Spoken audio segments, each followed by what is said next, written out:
නේපාල සහ චීන මායිම අතර පිහිටි එවරස් කන්ද කියන්නේ ලෝකෙ තියෙන උසම කන්ද කියලා අපි හැමෝම දන්නවා.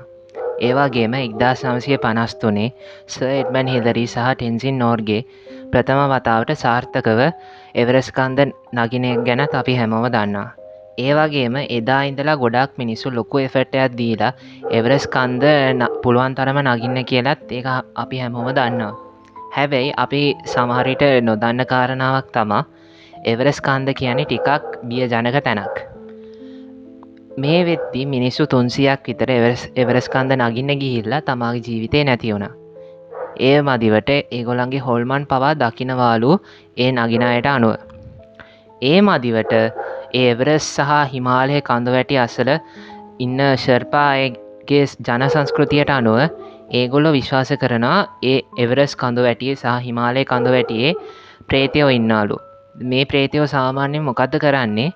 ඒ ඉන්න ඒ නගින අයගෙන් කෑම ඉල්ලනවා, නැත්නම් ඒ නගින අයව පොඩ්ඩක් රවට්ටනවා. රවට්ටලා ඒගොල්ලන්ව පොඩ්ඩක් අමාරුවේ දානවා.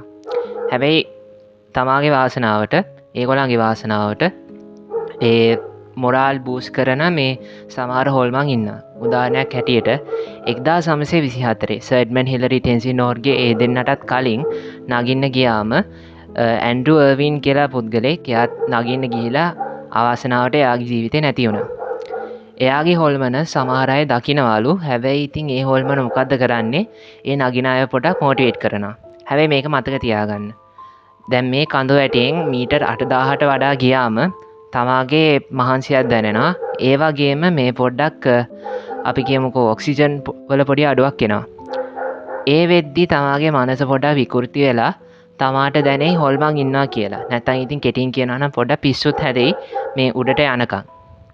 දැන් මට කියන්න තියෙන එකම දෙයයි, කවදාවත් ඔයාලා එවරස් කන්දට යනවා නම් chance එකක් හම්බුනොත් කවදාවත් නමටවත් යන්න එපා, ජොලියටවත් යන්න එපා. කැමැත්ත මිසක් වෙන හේතුවකට යන්න එපා. මොකෝ ඉතින් ලොකු වියදමක් යනවා වගේම අන්තිමේදී ඉතින් තමාගේ මනසට යන වේදනාවත් ඉතින් වැඩි.